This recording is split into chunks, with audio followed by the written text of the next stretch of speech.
It is my great pleasure to have with us today in our Talk with Boston Lanka program, Sri Lankan Ambassador to the United States, Ambassador Ravinatha Aryasinha. Welcome to Boston Lanka program as well as welcome to Boston.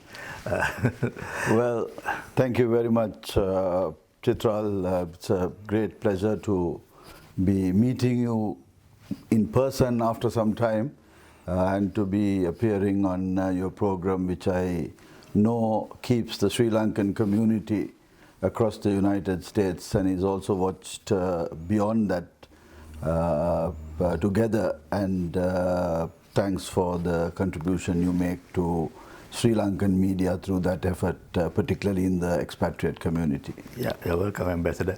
I mean, I think normally when you start the program, you're supposed to give an introduction. Of course, I can go on for like about 10-15 minutes about your introduction because you have a very impressive record of being an experienced diplomat.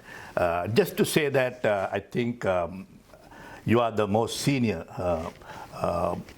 officer at this point in the Foreign Service, and also you have experience in working not as a diplomat, but also you are author, and then of course you have been at one point in your life you've been a journalist, and of course you are a father of 3 children, husband, and all that as well. So we'll talk more about your achievements as we go on. Now, Ambassador, like I said, U.S. is not a strange place for you. You were in U.S. as a high school student in Buffalo, and then you came back to serve in the embassy in U.S. 2012, I think. And 2002. 2002, at least 4 or 5 years. 2 to 6. Yeah, and then of course now you are the ambassador to the United States. So you understand how the U.S. government works, and also you understand the people, and you have that knowledge. So given all that, how do you think about the Sri Lanka-US relationships, and especially I think this is a very crucial time. How do you describe the present Sri Lanka-US relations, as well as where would you like to lead in terms of strengthening the relationships? Well, I think the key point is that our relationship is very historical. It is as old as the the United States of America, because it is at that time they were forming the union that ships from this have reached our shores, and there has been a very thriving, may not be thriving, but a significant business which has been there from very ancient times, initially probably connected with the British, but then with the United States per se.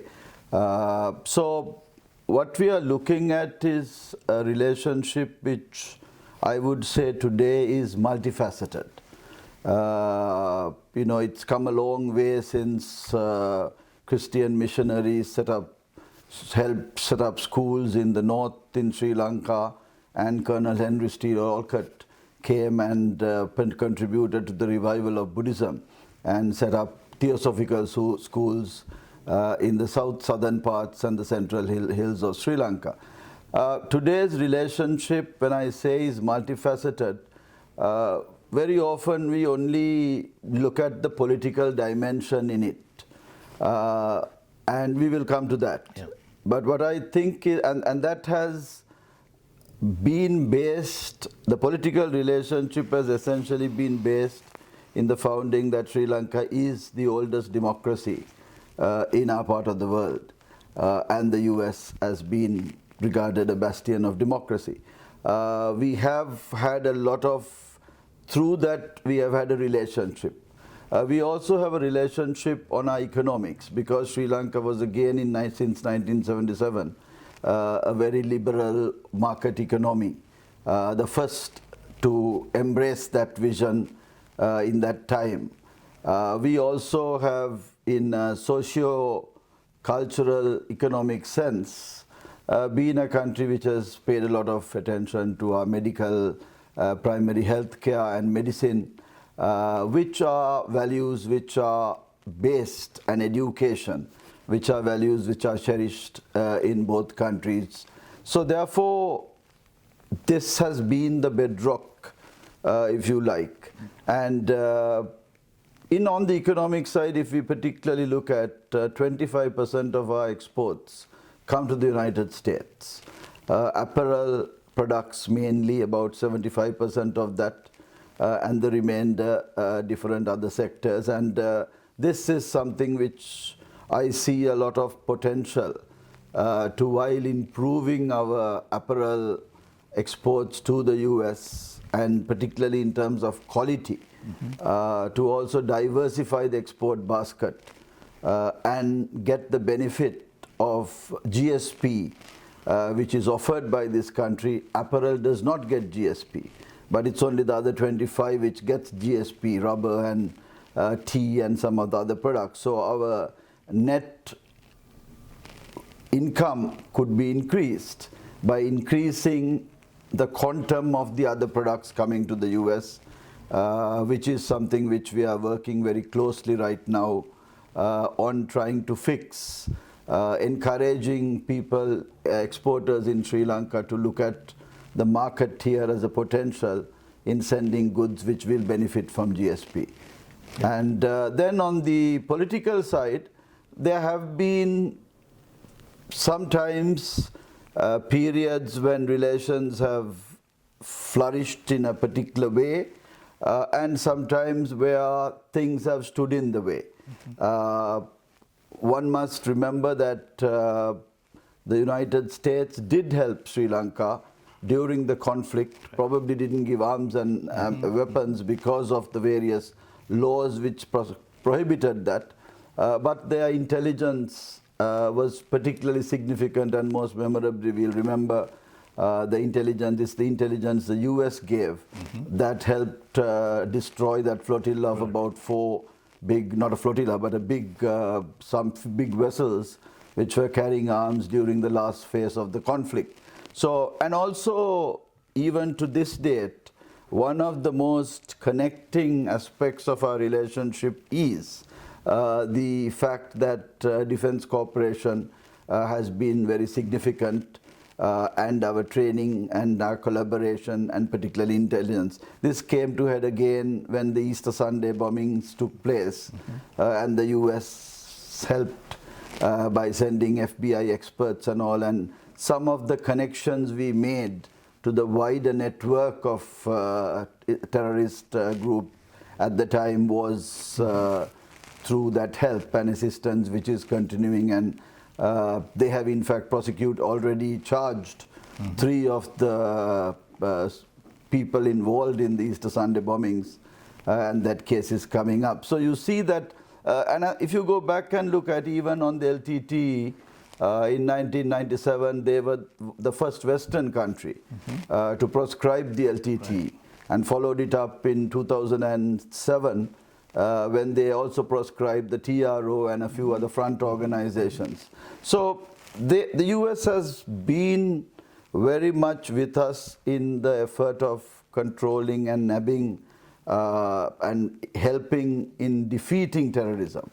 Unfortunately, since then, there has been also the tendency, in my view, misplaced and disproportionate, to also try to ride this wave which in some countries which have large Tamil expatriate populations, and where they are part of the electoral system which has been very pressurizing.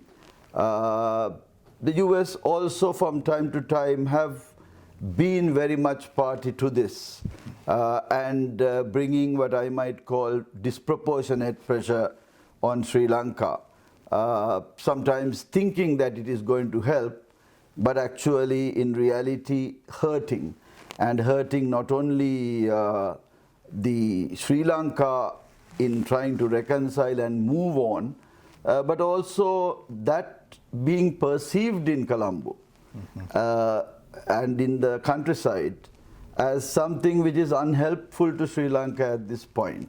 And I think people, and I tell my interlocutors I meet, that people in Sri Lanka don't quite understand why the US does not understand that we are a country which has come out of terrorism for 30 years, which they face still every day. But this is a dilemma, I think, and one I believe that there is, in spite of all this between our two countries, there's a good conversation. And I believe that we must get used to agree on some things while working through our differences and reservations on others. And that's the approach I take. And also a very important aspect of the relationship also is that we have, no one knows the exact figure, but I'm told around 350,000, at least 350,000 Sri Lankans spread across the US in all walks of life, doing some very important jobs, being very important partners in development in this country.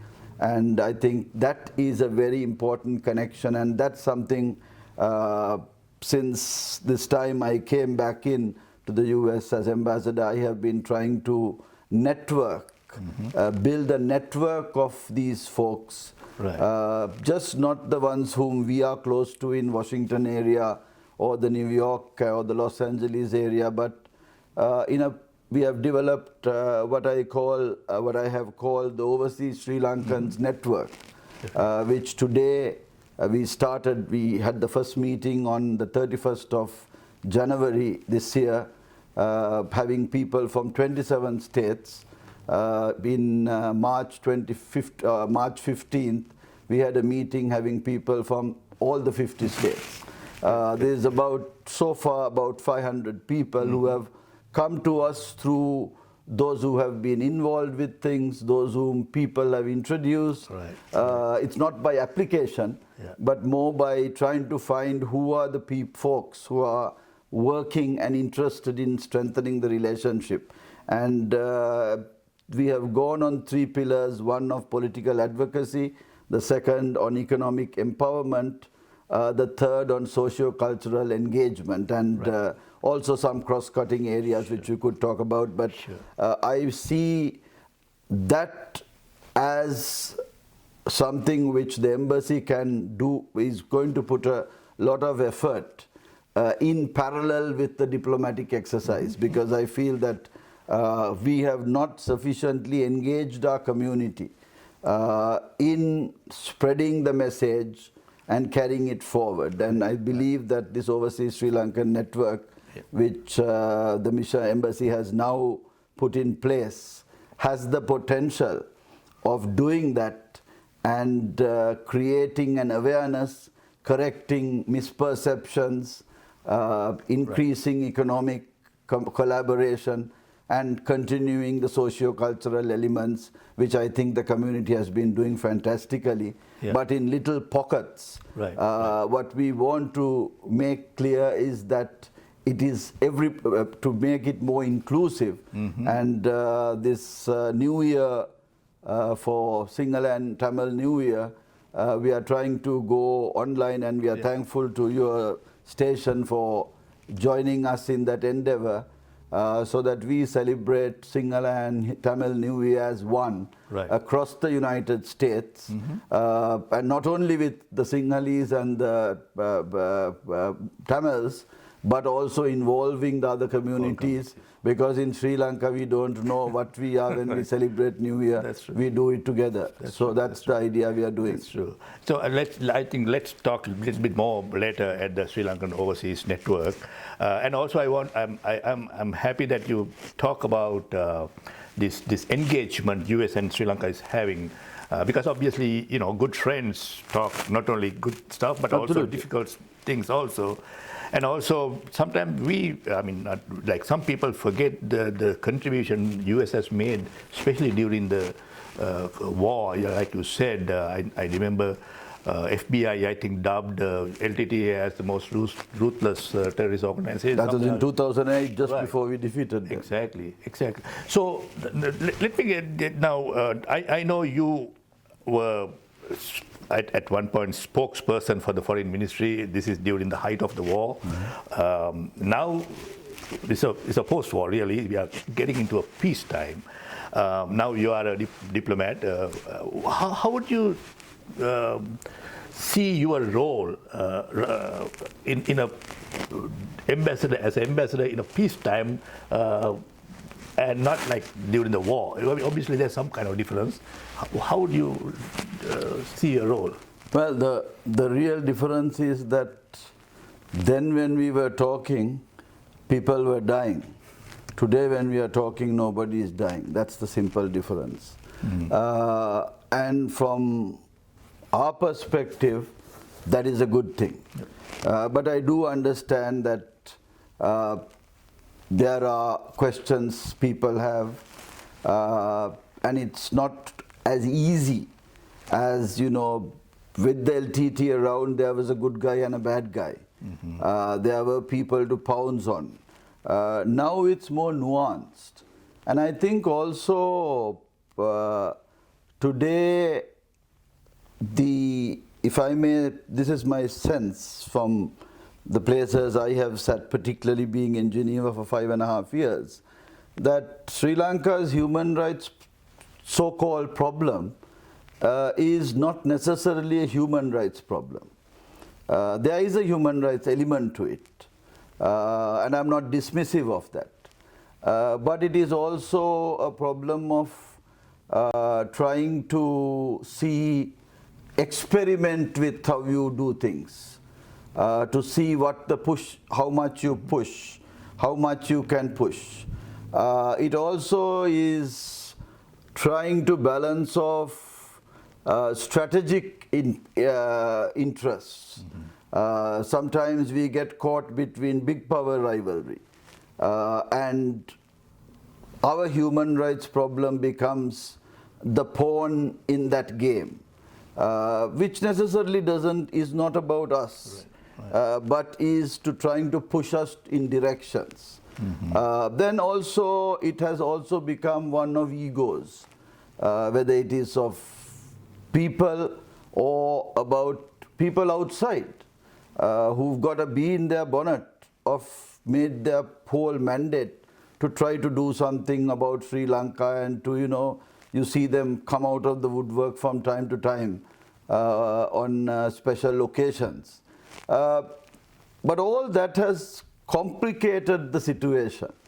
And rather than allow a country which has come out of 30 years of conflict, and I think the most important thing is that after 30 years of conflict, we have not had a resumption of conflict, which defies the convention.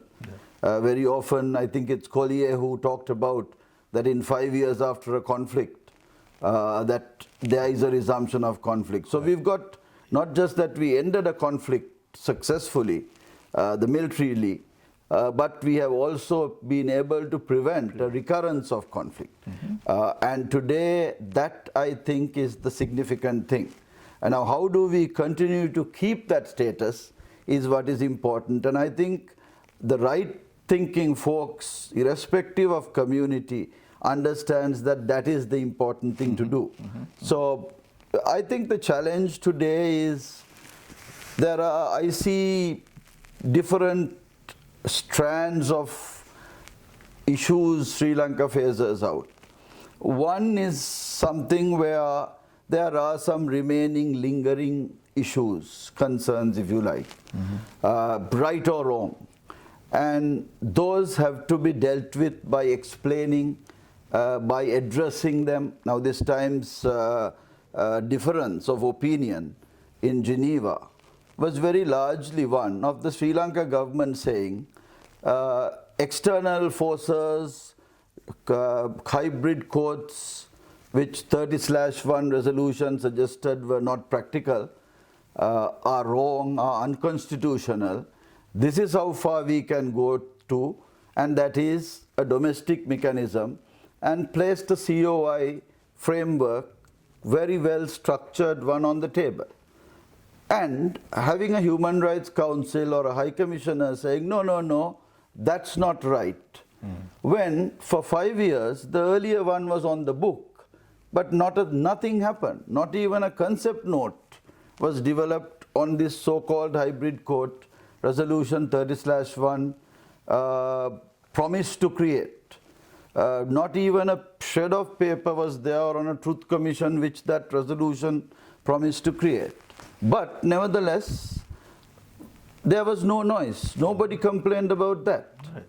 But here, when something has been proposed, exactly what Minister Dinesh Gunawardena went to Geneva in February 2020, and I was his foreign secretary at the time, after President Gotabaya Rajapaksa got his mandate in November 2019, where he said very clearly that he was going to withdraw from the co-sponsorship, which was a blot on our sovereignty.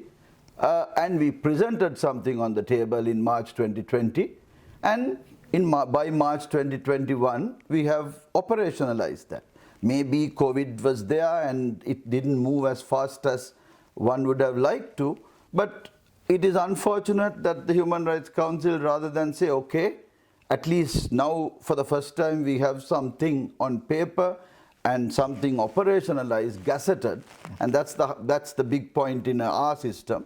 Let's work with it to try to bring the whole roof down and make Sri Lanka look like the central issue on human rights in Geneva. So it was very disproportionate, and I think all we can do is to do the best we can in addressing that kind of issue. Right. And I believe that if we sincerely also carry through the pledges we make, that we can show that. May not be 100%, maybe 50%, maybe a little more, but the will to do that is shown. The second category of people, I think, are the ones who are using this for power play, like I said, strategic purposes, and to, it's not human rights they want. It is something else.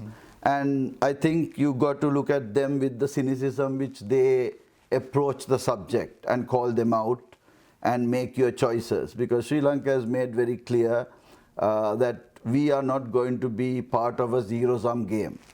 We are not going to take choices of either or. We know that we are located in a very vital region. We have known that for a long time. Mrs. Bandaranaike, that's why in 1971, wanted an Indian Ocean peace zone of peace. Right. That's way before all these concepts have emerged about the importance of the Indian Ocean. And at the time she said it, nobody was willing to take it because everybody wanted it to be a zone of play. Today it has become so much of a zone of play that now they want peace. Mrs. Bandaranaike saw that, and people like Shirley Amarasinghe and all saw that long time ago. So what we have to do is to understand our importance, but not get caught into that game. We don't need to take sides. And the present government has said something which I think has not been said as categorically, that we don't want Sri Lanka to be used in a manner which is inimical to India's interests. That was a very significant issue for India, which is why the 1987 Accord lists out in the annexure all the things the Indians were worried about. So one would think that India should, that fundamental pledge alone, should take care of India, India's vital interests. And I think that is the real thing. The third category is those who have ulterior motives in keeping this pot boiling. And that, I think, is not all Tamils by any means, but there is still a small group of expatriate Tamils who live off the LTTE's name, who have lost a little bit, who can't do their extortion can't do their money raising, and want to feel important in electoral dynamics in various parts of the world, and therefore they are showing their power. I don't think it's prevalent in that degree in the United States, but in Greater London, the Tamil vote today counts. In Scarborough and other areas in Canada, it counts. So I think people like that are doing it for instrumental reasons, for themselves, and hiding behind that, I think, are those who probably want to try to start something back in Sri Lanka. And that kind of tendency must be confronted and defeated. And I think that's what Sri Lanka is keen at doing. There has unfortunately in the last few years, in the name of reconciliation, we dropped our guard. And as a result, Easter Sunday happened on the one hand, unexpected, that was an unintended consequence. But also there was a reduction, there was greater propensity for trouble. We are lucky nothing happened. But I think the present government is very clear on the need of the vulnerability. After all, we rehabilitated and reintegrated into society 13,000 or near 13,000, 12,000 something former combatants, including some 500 odd children. Now, one is very happy that they have not returned to violence, but one is conscious that they can all, they have a capacity. We also know that there are weapons which are buried from that conflict.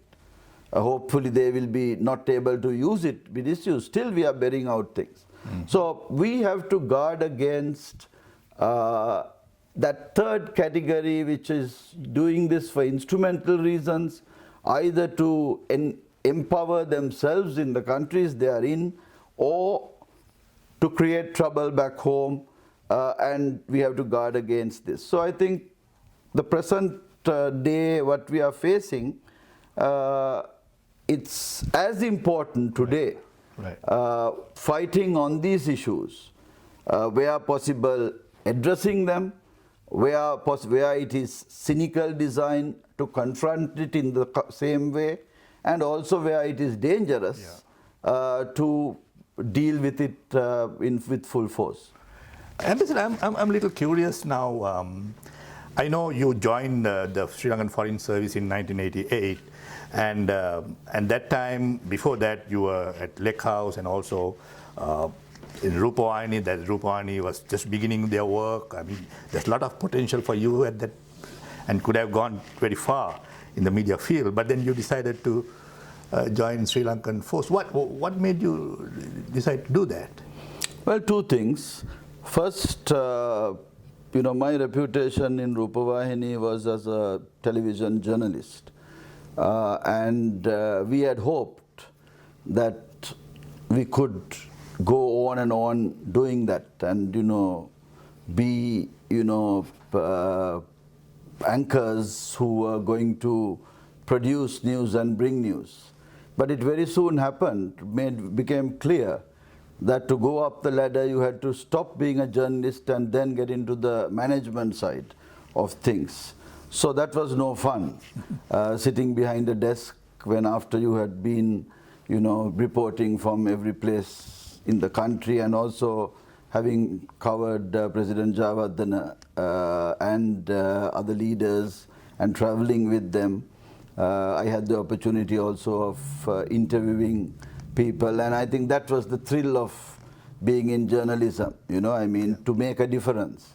And all of a sudden you had a choice of to go up the ladder for your salary scale to increase, you had to sit behind a desk, and I was not happy with that. So, and also at that same time, after having done my master's in international relations and understood a little more about it, I felt that yes, you can use your knowledge in an interview to be intelligent, ask intelligent questions, and sometimes also nudge politicians at the time, because you had access to do some things which might make a difference, you couldn't do so much. So I felt that I wanted to use my new earned knowledge in a more direct way towards the being beneficial to the country.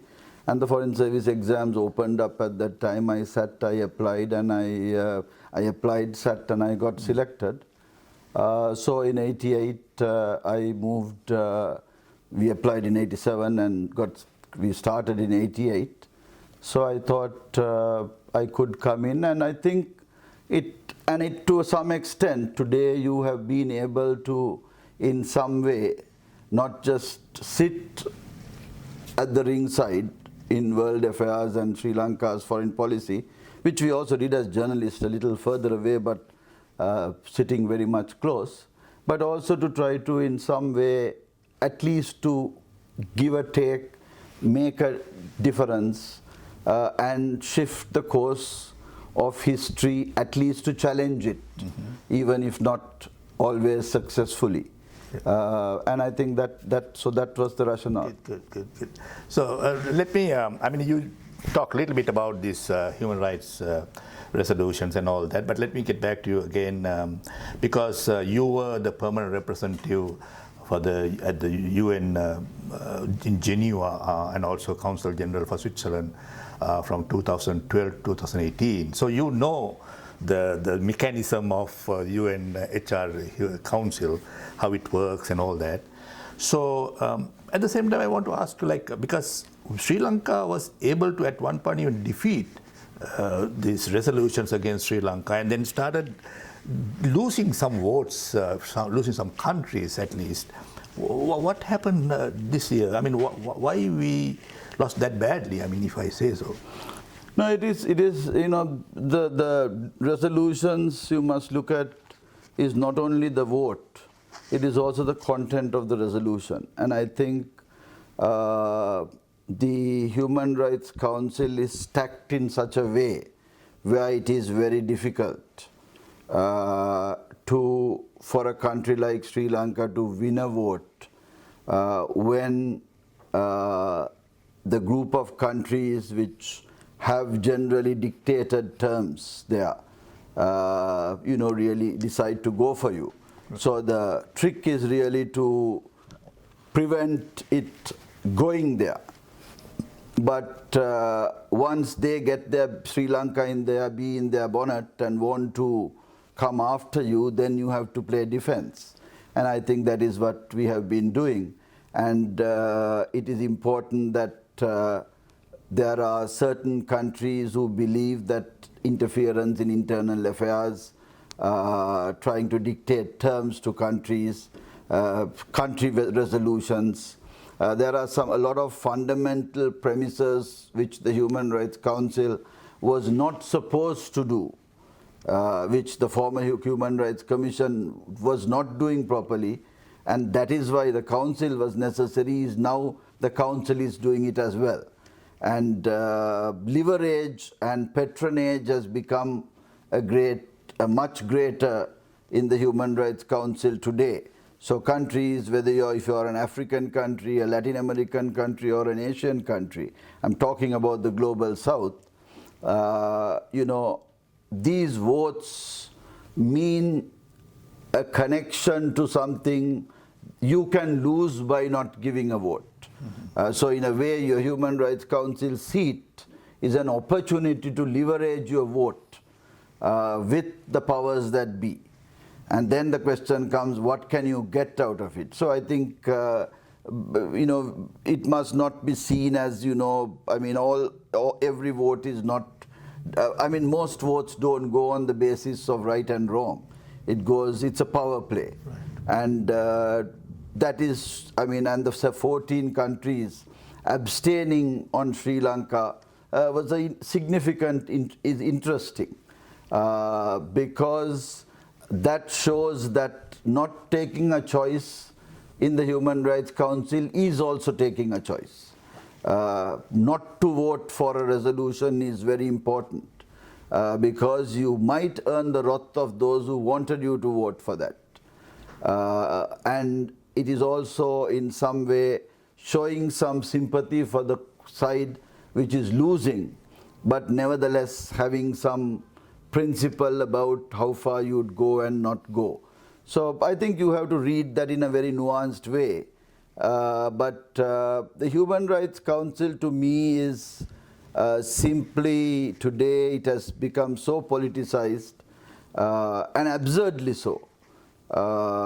And the credibility of its reporting also is a matter of concern because very often, it's not necessarily countries which are doing it. It has a lot of involvement of interested parties and players on all sides trying to make a gain, And so I think we must take the Human Rights Council for what it is. And what is more important is that we must tidy up and do whatever possible where there are problems we are confronting as a country. And I think the Commission of Investigation, the COI, and the various mechanisms we are following already, the Office of Disappearances, the Office on Reparations, the Human Rights Commission, and also our engagement with the UN processes. That is the more legitimate processes. These are votes. The Human Rights Council vote is not right and wrong. It's a political vote. Right. It is politically whether you support a US Western kind of group or not, rather than a matter of hardcore human rights. So we must try to address the concerns which is going to make a difference in our country to make things better. And I think if we do that, we will gradually encourage people to see that we are making the effort and we are succeeding. I think what is unfortunate is that there isn't sufficient appreciation to the fact that we brought an end to terrorism, people dying every day, people coming back in body bags from the north, and have emerged today as a country where you can go to office in the morning with a certain sense of certainty that you will come back home, that mothers and fathers, one doesn't have to take a train and the other a bus, that both might get blown up. And I think that is the very salutary thing. So we have to protect that by engaging with these people, but not playing their game. Yeah, let's get back to this Sri Lankan Americans. I think you spoke a little bit about this at the beginning, especially the importance of building this overseas network. Now I know, been here for 30 years, and how the skill, the expertise the Sri Lankan Americans have all over the United States. And sometimes, in my view, I'm not talking about this government, but I'm talking about all this government. They have not utilized or underutilized this resource we have in the Sri Lankan Americans. Now I know you have some plans. Can you talk a little bit more about that? Yeah. So like I said earlier, one thing I got off to very fast, and as I came, it's still COVID. We still don't have face-to-face interactions with most of the officials, but we have had a lot of Zoom calls and interaction. But one area I thought which we could really use our time well was to get our act together. Because I saw that Human Rights Council was coming in March, and I wanted to use the time from December to March in a useful way, which will have us ready to take on the challenges that would come out of March. So therefore, we started with getting the crowd around DC, whom I know, whom I've worked with previously when I was Deputy under Ambassador Bernard Gunatilaka. And at that time, we initiated what was called COSLA, Coalition of Sri Lankans in America. And there we expected the community to take the lead and run with it. But unfortunately, with us going in our different directions and it not kind of being persevered with the community itself having differences sometimes, there was nothing to hold that together. So this time learning from that lesson, I felt that the mission will have to do a little more rather than just leave it to the community alone, and that we'd have to be a little aggressive about it and a bit bloody-minded, if you like, you know. So we brought together some people. We didn't, you know, ways we could have gone is to get all the associations together. That would have been a coalition of associations or a network, and that was not the idea. Those people who are organized are doing things very well. They are making significant contribution to Sri Lanka. They are keeping hospitals running, schools going. The Old Boys Network is phenomenal. But we don't want to try to replicate what they are doing. So what we did was we tried to find out individuals who were making a difference, who were able to command respect in communities. Because another problem, sadly, is that, you know, there is a certain difficulty sometimes of people working together. And we wanted to cut through that. And if the embassy had to be the catalyst, so be it. So what we've got now is across the US, in every state, at least one in a state. I mean, a few states we have very few, but in some states we have many. But so that we can discuss an issue, set a plan, and operationalize it. On 3 pillars: political advocacy, economic empowerment, and socio-cultural advancement. And I was also very keen that my team in the embassy, which is working on this, and we wanted to see results. So on political advocacy, there are limits to which we could go, and limits beyond which you could go as Sri Lankan Americans in the US. So we are really kind of bringing the people together so that then they can go the next step. And through that, we are making them more aware of what the issues are, what the government's take is about. Say now the Human Rights Council finished. What is the take? Where do we go? So that then there is clarity. And our discussions, now out of this group we have separate exchanges, debating a little bit some of the issues which are of a political nature, giving the Sri Lanka government's perspective and giving some sense of where things are. And we hope that from that they would, in their cities, their electoral districts, their states, and at the federal level, encourage their representatives, make them a little better aware of Sri Lanka and the nuances of this, because we are losing this against slogans. On the one hand, genocide, which is all nonsense, because nobody has ever, in their right mind, ever called what happened in Sri Lanka genocide, or even a civil war, although the terms are used loosely, because Sinhalese are not killing Tamils. There was an army which had to confront terrorists. So little nuances like this, so that we get our narrative right. And yes, we are playing catch up on the narrative, because a lot of money and a lot of effort has gone into creating a false narrative. And so we have to work harder. But I think we are doing that in a systematic way.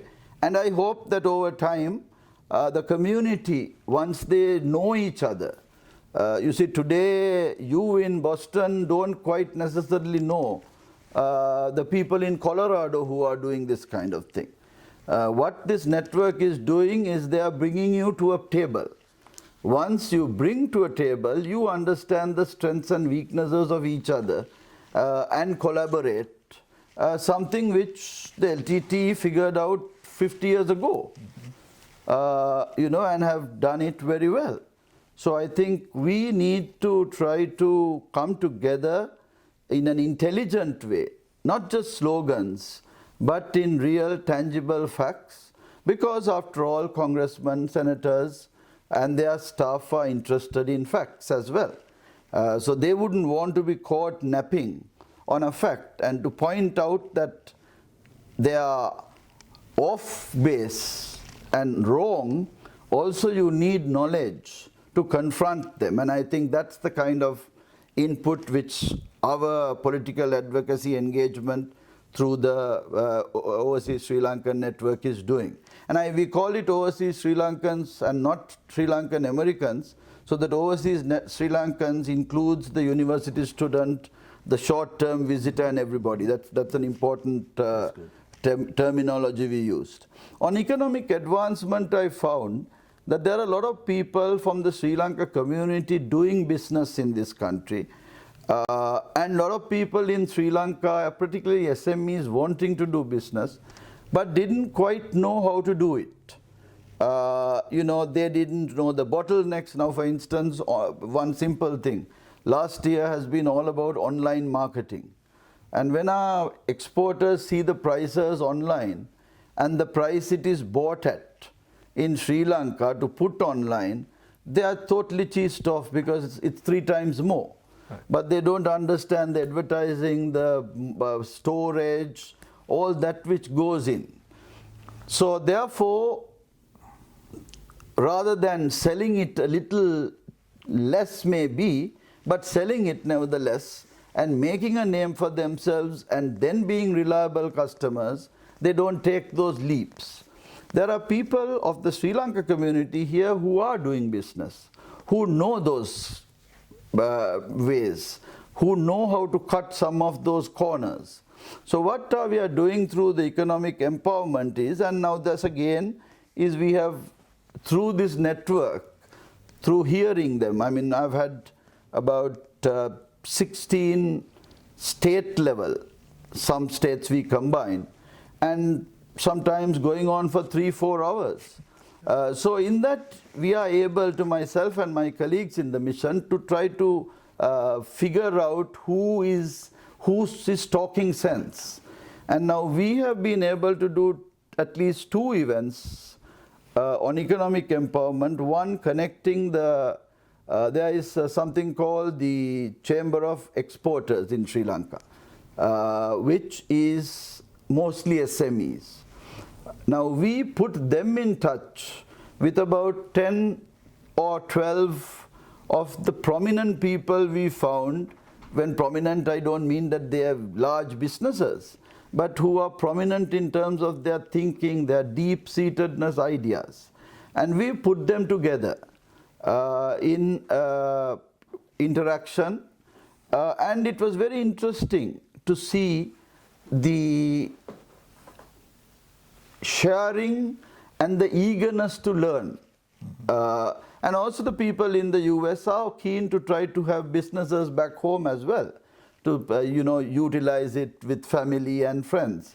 The next step, of course, for us is going to be to go a little more sectoral, have the conversation deeper, and also to try to bring in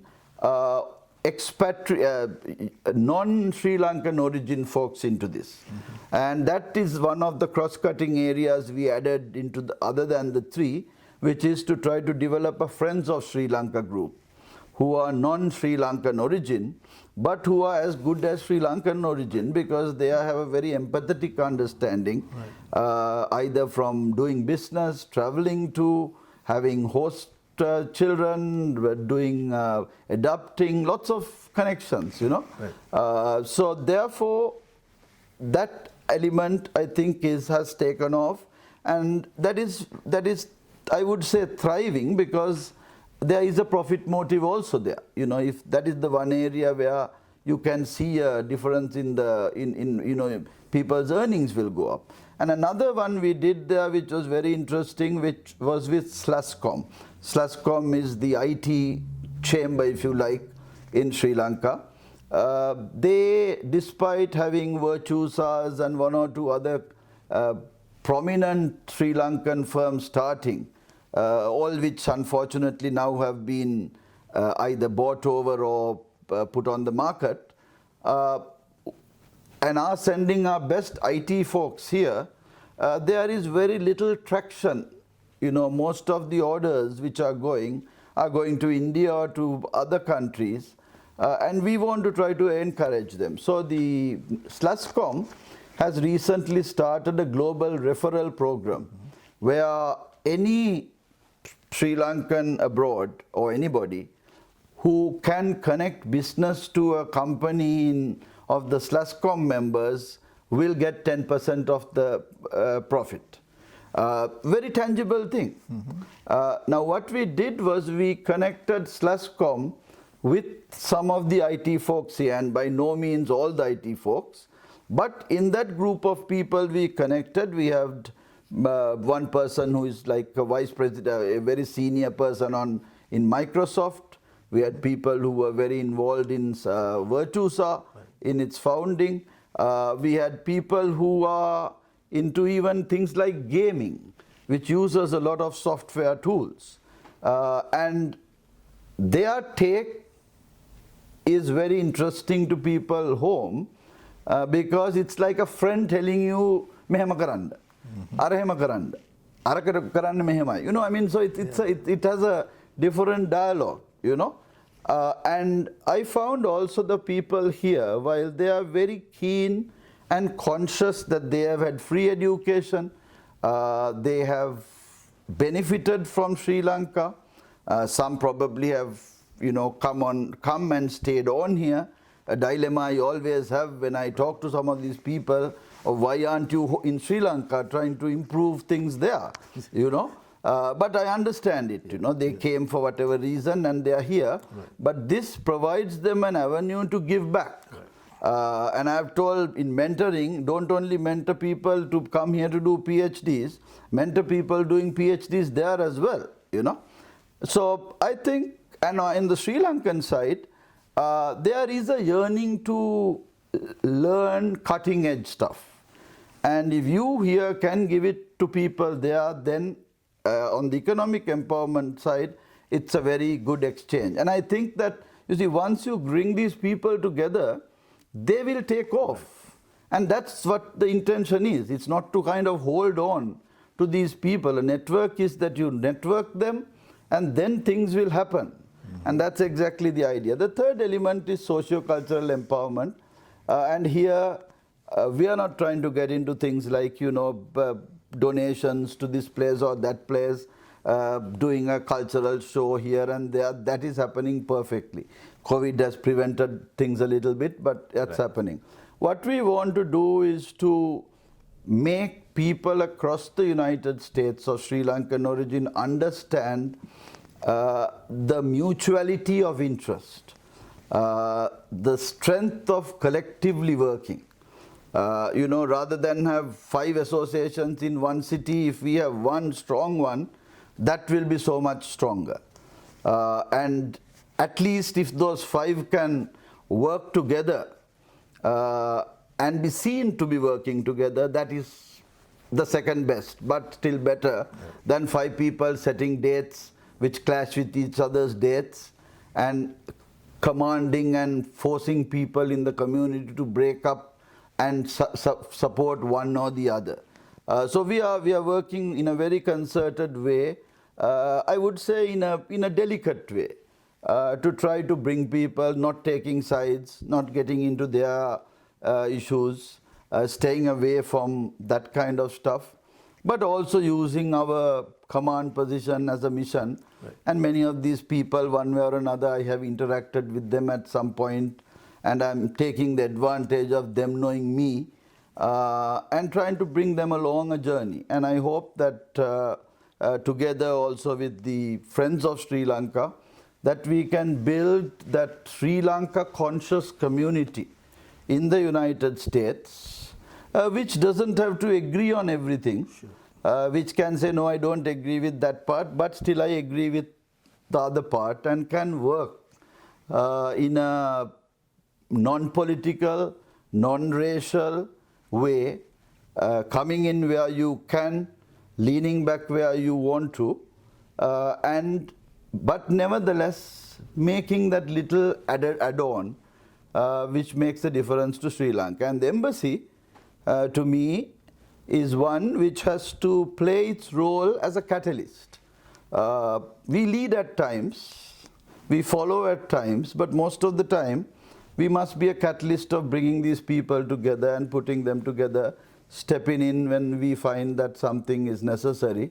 This time's Aurudu, as I was saying, Sinhala and Tamil New Year celebration is one of those occasions we felt that people can't get together too much. And it's very important for particularly kids to understand the very rich traditions we have.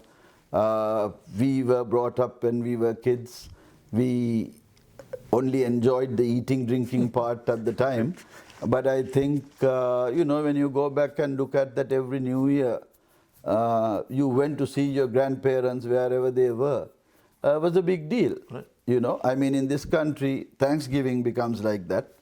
But I don't know how much, with the growth of nuclear families, it becomes very me, my family only. And we've lost a little bit of that tradition of caring for a larger family, folks, the religiosity which goes with it, whether temple, kovil, mosque, church, So we are trying to bring out those values through connecting the communities in the US, and we are also trying to, for this, bring in some cultural events from the different parts of the country. We were modeling it a little bit of, when we were small in Sri Lanka, you had Ratavata Aurudu. That was a live thing and, very colorful. And sometimes the customs in the south was different from the customs in the hill or the north. So it was a nice learning of each other. And I am looking forward to trying to see this. My colleagues in the embassy are working very hard together with these nodal points, as I would call the states, to try to connect them, because we hope that then this gives people in states who want to work together some purpose. They don't need to be, pay puja to an ambassador. They just need to do their part in this network. And then I think it's important others understanding that.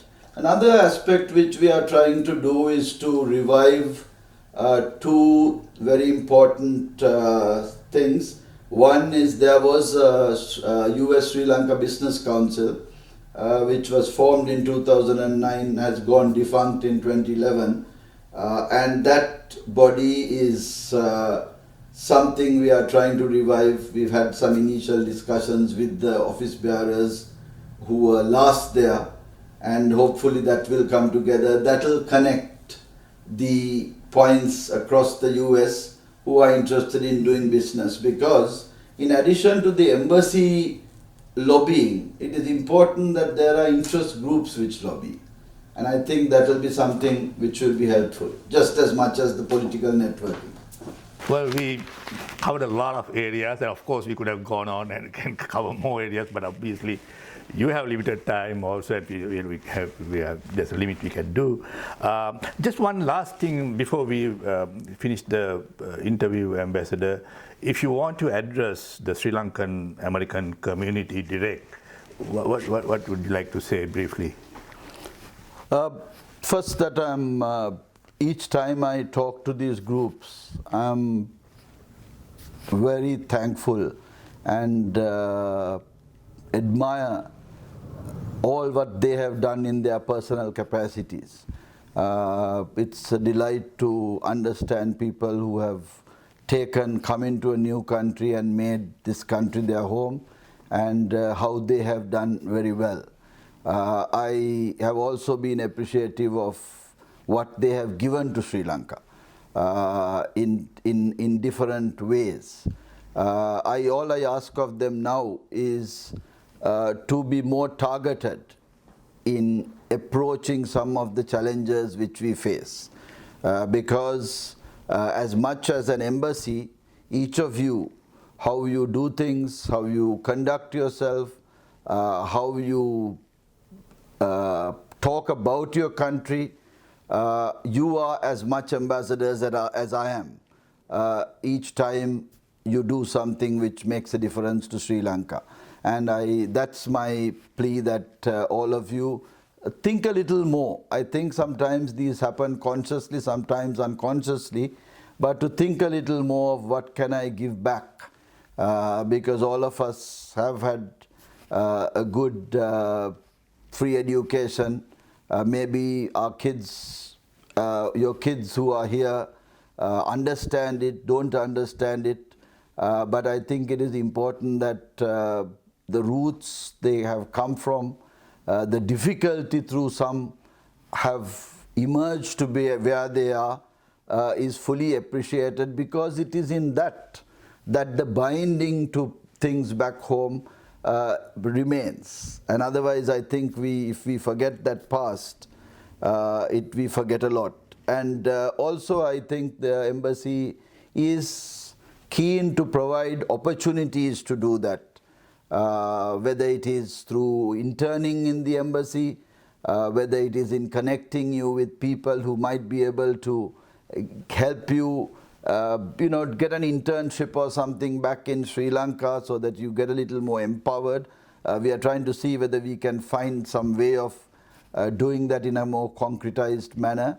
But make use of those opportunities, and particularly to the youth and children who are going to Sunday schools of whatever denomination. I hope that you will, like most expatriate children, try to talk about your country in those fora, because it is through that you will be able to make people of your age aware of what Sri Lanka is, and that the headlines can say anything, because that is what sells papers, but that here is a country which has a deep history, which has had a lot of difficulty in the post-independence years, but has emerged strong, is like all countries in the context of COVID, has had its knocks, but done better in dealing with it and coming out of it, and is modern, engaged with the world, and is trying to make the best for its people.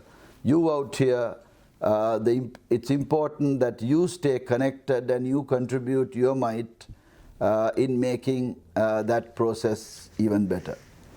Thank you, Ambassador. I think, like I said in the beginning, it's such a pleasure to have this conversation, and I know you started in December 2020, but you have already made great strides in reaching out to all Sri Lankans all over the US, and we have a lot of hopes that there are a lot of good things to come in the coming years, and we are so fortunate to have you, a career diplomat, experienced diplomat in this particular country, because we know it's a very important station of the diplomatic world, the US, and we are happy that you are the ambassador here. So again, we want to thank you, and hopefully we'll have another conversation at some point, and we wish you all the best. Thank you, Chitral, and thanks again for helping us beam our Urdu. We are going to be doing it as a Zoom call, yeah. But I think with your Facebook live telecast, it will be even greater, yeah. And we hope that we leave something which people can go back and look at, right, in this time when we are not having too many cultural shows and all that, that we can amuse ourselves, right, with the strength we have across this country. Good. Thank you. Thank you.